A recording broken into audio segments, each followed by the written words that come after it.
Hello YouTube, this is John. In this video, I'm going to quickly show you. We worked on the Benz CLS 350. Today I'm going to show you the process on how we have worked on the carpet down.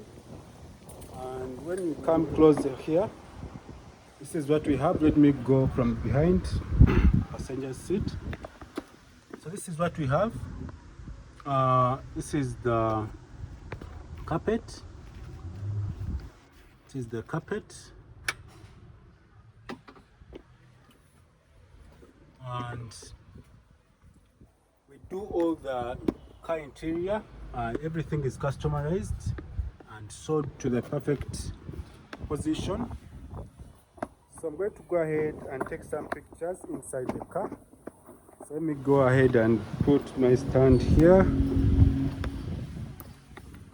So if you're new to this channel, please subscribe. So let's go.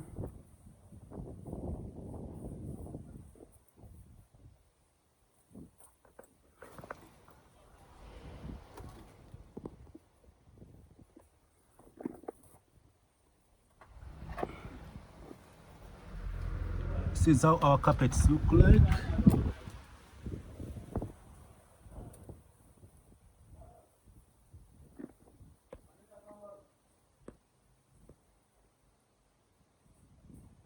And this is how it looks like. Yeah. So here we have our carpet again.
So this is how the carpets were done at JVSP. So if you are new to this channel, please subscribe. I'm going to log out from here. Have a nice time. Goodbye. So more videos are coming soon. So let me go to the headliner and see how they are working on it.